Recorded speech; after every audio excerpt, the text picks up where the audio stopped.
What if I told you that Iran and Israel were once the best of friends? Not just diplomatic partners, but true allies who shared military secrets, traded weapons, and even collaborated on nuclear technology. Sounds impossible, right? Today, these two nations embody one of the world's most dangerous rivalries. Iran's leaders call for Israel's destruction. Israel sees Iran as its greatest existential threat. Proxy wars rage across the Middle East. The threat of nuclear confrontation looms over the region. But this hatred wasn't always there. In fact, there was a time when Israeli military advisors walked freely through Tehran, when Iranian pilots trained in Israel, when Mossad and Savak, Iran's intelligence service, worked side by side. A time when the Shah of Iran and Israeli prime ministers called each other personal friends. So, what happened? How did these two nations go from intimate allies to sworn enemies? The answer involves secret operations, bloody revolutions, religious transformations, and geopolitical chess moves that rewrote the entire Middle East. This isn't just another story about political disagreements. This is the story of one of history's most dramatic betrayals, where friendship turned to hatred and cooperation became confrontation. But before we dive into this incredible journey, make sure to subscribe to the channel and leave a comment telling us which other unlikely alliances and bitter rivalries you'd like us to explore. Because what you're about to discover will change everything you thought you knew about the Middle East. To understand how Iran and Israel became friends, we need to go back to the 1950s, to a Middle East that looked very different from today. Israel had just been born in 1948, surrounded by Arab nations that wanted its destruction. Iran, under Shah Mohammad Reza Pahlavi, was a modernizing monarchy trying to establish itself as a regional power. Both nations faced the same problem: hostile Arab neighbors. For Israel, it was Egypt, Syria, Jordan, and Iraq. For Iran, it was the Arab nationalism sweeping the region, led by Egypt's Gamal Abdel Nasser, who dreamed of uniting the Arab world under his leadership.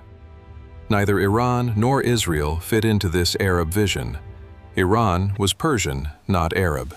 Israel was Jewish, not Muslim.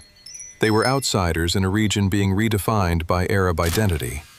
This is where the story gets fascinating. Israeli Prime Minister David Ben-Gurion developed what he called the doctrine of the periphery, a brilliant strategic concept. The idea was simple but revolutionary. Since Israel couldn't befriend its immediate Arab neighbors, it would build alliances with the non-Arab powers on the periphery of the Middle East. Iran, Turkey, Ethiopia, nations that shared Israel's fear of Arab nationalism. For the Shah, this made perfect sense. He saw himself as a modern, progressive leader, not part of the backward Arab world. He wanted to transform Iran into a Western-style power, and partnering with Israel, which had Western backing, fit his vision perfectly. There was also a deeper layer.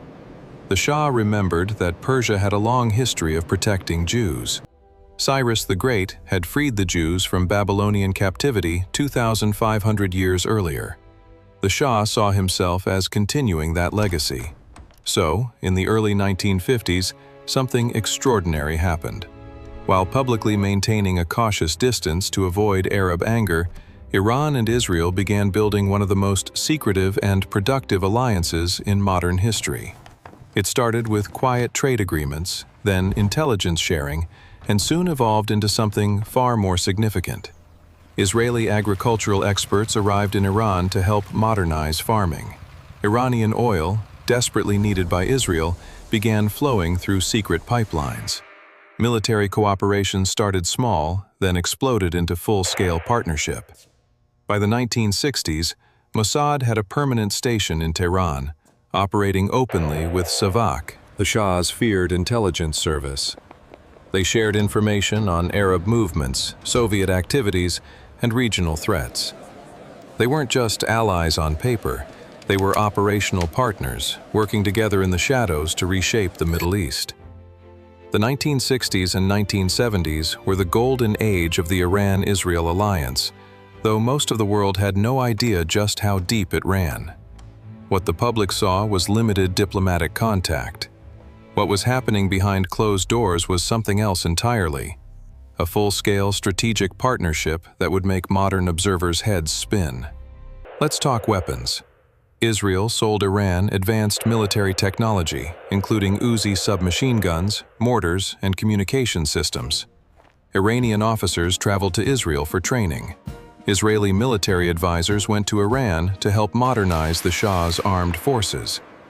When Iran wanted to build up its air force, Israel was there, facilitating deals and providing expertise.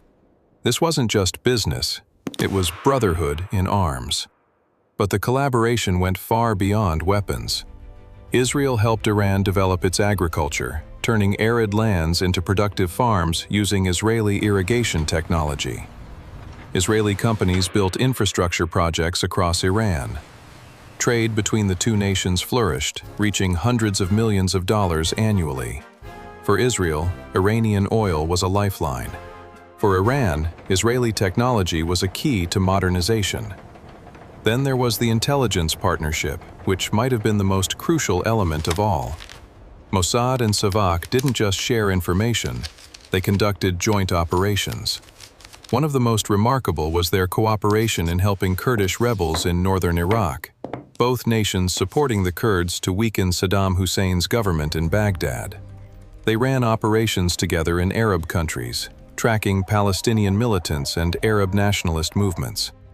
They even cooperated in Africa, where both nations had strategic interests. The personal relationships went to the very top. The Shah met regularly with Israeli officials. In the early 1970s, high-level Israeli delegations visited Tehran, and Iranian officials visited Jerusalem. They shared meals, discussed strategy, and built trust. For the Shah, Israel represented modernity, Western values, and a counterweight to Arab nationalism. For Israel, Iran was a stable, powerful ally in a hostile region, a source of oil, and a strategic partner that shared its enemies. Perhaps most remarkably, there was even nuclear cooperation. In the 1970s, as Iran began developing its civilian nuclear program, Israel provided technical assistance and training. Israeli nuclear scientists worked with their Iranian counterparts. Some historians believe Israel even offered to help Iran develop a nuclear weapons capability, seeing a nuclear-armed Iran under the Shah as a useful counterbalance to Arab powers. Imagine that. Israel helping Iran go nuclear. It sounds insane today, but back then, it made perfect strategic sense. This alliance was built on cold, rational self-interest. Iran and Israel didn't share the same culture, religion, or ideology, but they shared enemies, and in the brutal calculus of Middle Eastern geopolitics, that was enough. The Shah once said, "Iran and Israel are natural allies." And for nearly 3 decades, that seemed to be true.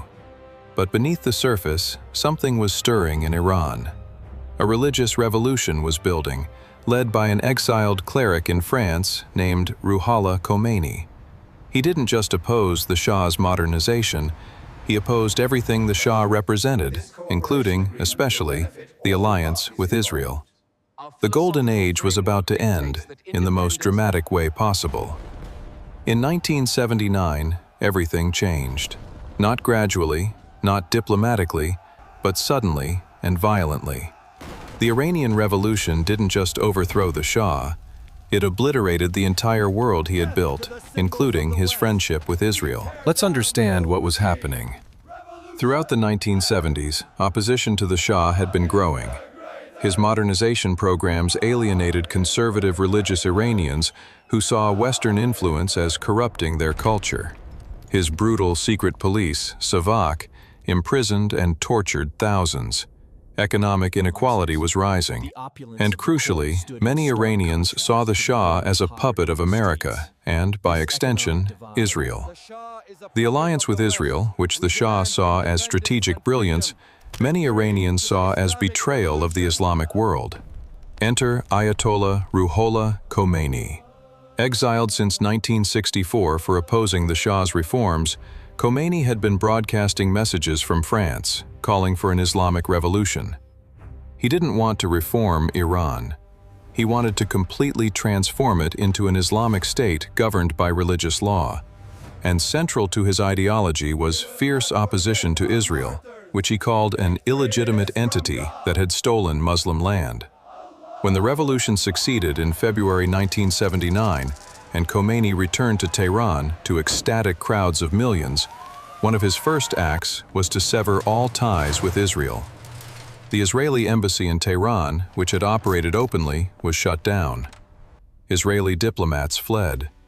The Mossad station was dismantled. Overnight, Iran went from Israel's closest ally in the region to its most dangerous enemy. But Khomeini didn't just end the alliance, he went further. He declared that Israel was an occupying force that must be eliminated. He announced support for Palestinian resistance groups, including those that used terrorism against Israeli civilians. He turned opposition to Israel into a pillar of the new Islamic Republic's identity. Every year, Iran began holding Quds Day, a day dedicated to the liberation of Jerusalem. The Iranian regime started funding, training, and arming groups like Hezbollah in Lebanon, whose explicit purpose was to fight Israel. For Israel, this was a geopolitical earthquake. They had lost their most important regional ally. Worse, they had gained their most ideologically committed enemy. The Shah had been pragmatic, transactional. The Islamic Republic was ideological, revolutionary. You can negotiate with pragmatists. Ideologues who believe they're doing God's work are far more dangerous. The personal dimension makes this even more tragic. Many Israelis had built genuine relationships with Iranians during the alliance years. Israeli military advisors who had lived in Tehran, who had Iranian friends, who had seen the country's beauty and potential, now watched in horror as their former partner became their mortal enemy. Iranian Jews who had lived in Iran for 2,700 years since the time of Cyrus the Great suddenly faced suspicion and persecution. Thousands fled to Israel. The geopolitical consequences were immediate and massive. Without Iranian oil, Israel had to find new energy sources. Without Iranian intelligence cooperation, Israel lost crucial insight into Arab activities. Most importantly, Iran began building a network of proxy forces across the Middle East, all dedicated to confronting Israel. Hezbollah in Lebanon, Hamas in Gaza, Islamic Jihad in Palestine. Iran armed them, funded them, and trained them. The so-called Axis of Resistance was born. By 1985, Hezbollah, created and funded by Iran, was kidnapping and killing Israelis. By the 1990s, Hamas, backed by Iran, was conducting suicide bombings in Israeli cities. The friendship had not just ended. It had been replaced by a multi-front war conducted through proxies, intelligence operations, and diplomatic confrontation. And yet, even in this new era of hostility, something strange remained. The two nations, though officially enemies, still had indirect channels, still engaged in shadow conflicts that suggested a complex, almost intimate understanding of each other. The relationship had changed, but it hadn't disappeared. It had simply inverted, from cooperation to confrontation, from alliance to rivalry, from friends to enemies. What followed the Iranian Revolution was not a traditional war with armies facing each other across borders. It was something more dangerous and more complex. A shadow war fought through proxies, assassinations, cyber attacks, and covert operations that continues to this day. Let's start with Hezbollah. Created by Iran in 1982 during Lebanon's civil war, Hezbollah became Iran's most powerful proxy. Armed with Iranian weapons, funded by Iranian money, and trained by Iranian Revolutionary Guards, Hezbollah transformed from a small militia into a powerful military force. They pioneered suicide bombings against Israeli targets. They kidnapped Israeli soldiers. They fired thousands of rockets into northern Israel. In 2006, they fought the Israeli military to a standstill in a month-long war that shocked the world.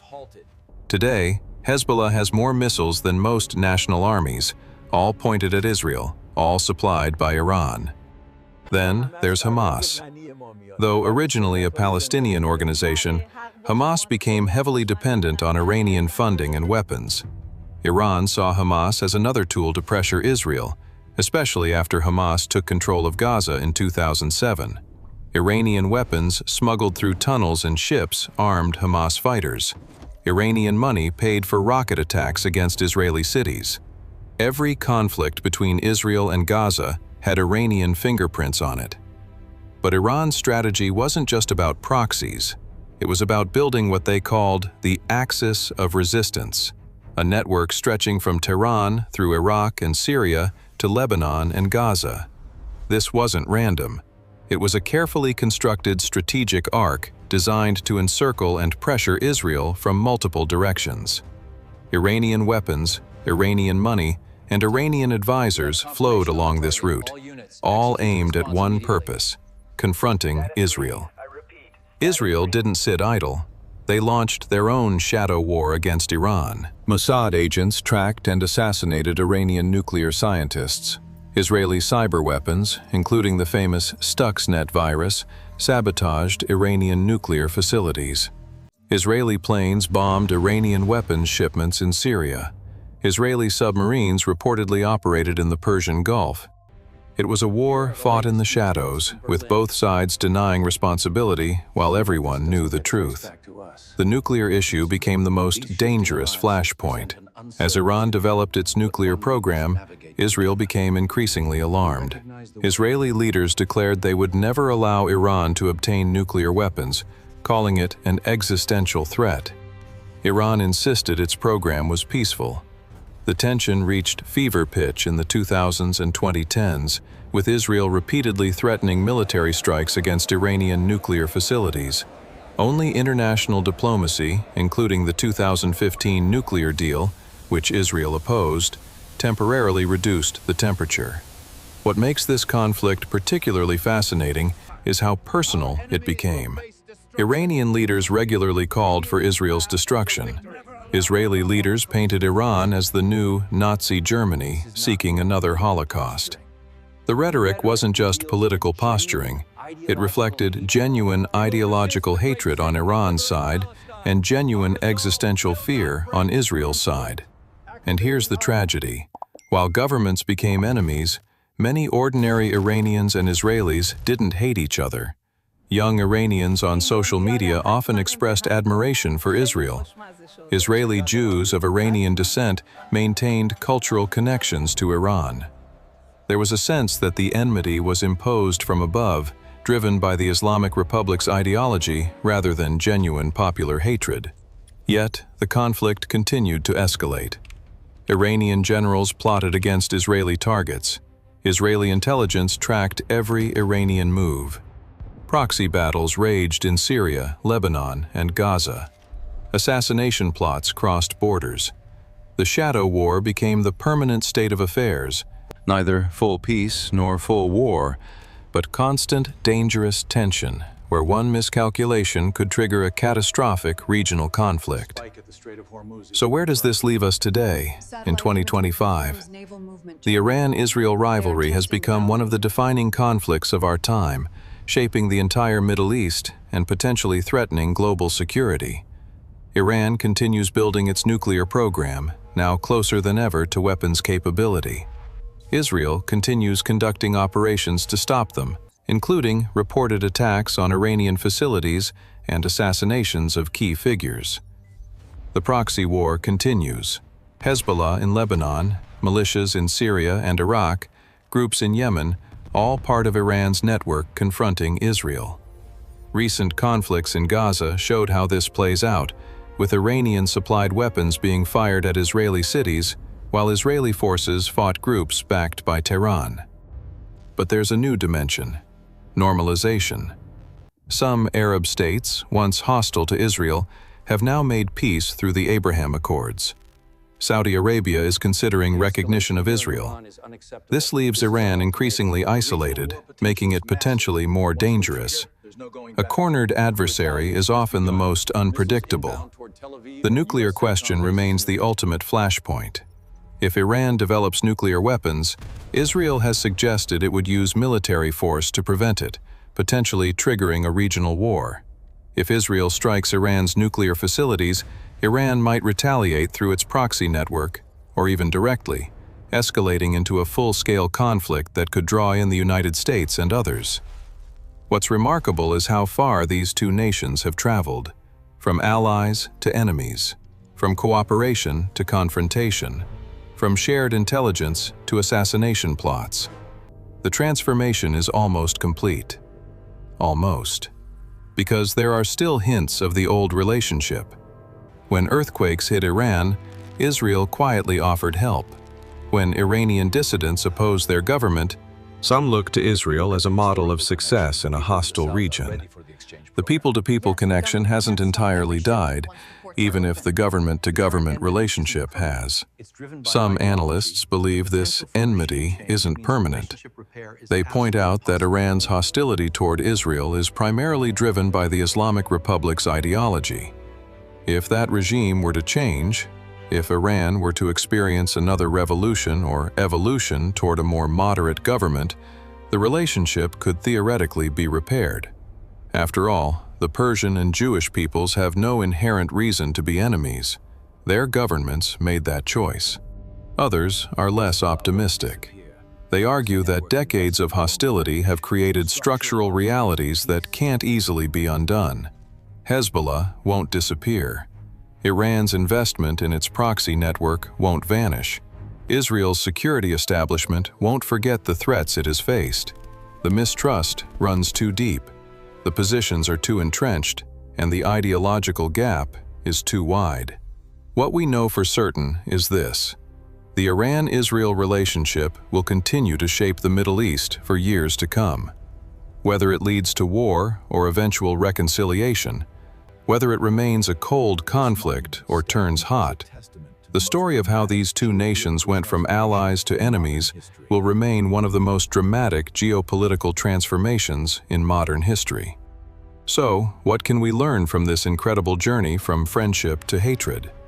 Perhaps the most important lesson is this: in geopolitics, there are no permanent friends or permanent enemies, only permanent interests.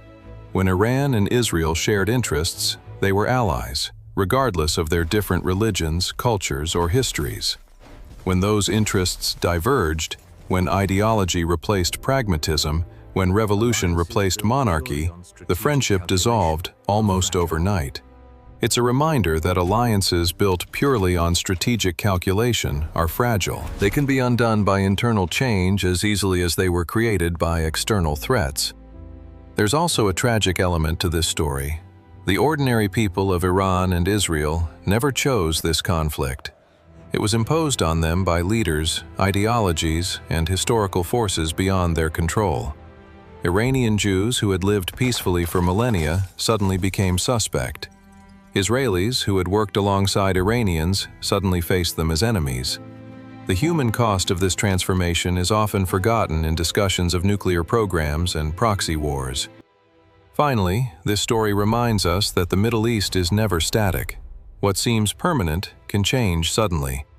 The alliance seemed permanent until 1979. The enmity seems permanent now. But history suggests that nothing in this region stays the same forever. New revolutions, new leaders, new pressures could transform the relationship yet again. For now, Iran and Israel remain locked in their shadow war, each seeing the other as an existential threat, each preparing for potential conflict, each maneuvering for advantage. How this story ends, we don't yet know. But understanding how it began, how two unlikely allies became bitter enemies, helps us make sense of one of the world's most dangerous rivalries. Thank you for watching until the very end. If you found this journey through one of history's most dramatic geopolitical transformations fascinating, subscribe to the channel so you don't miss our upcoming videos exploring other unlikely alliances, bitter rivalries, and the hidden forces that shape our world. Leave a comment telling us which other relationships you'd like us to investigate. See you in the next video.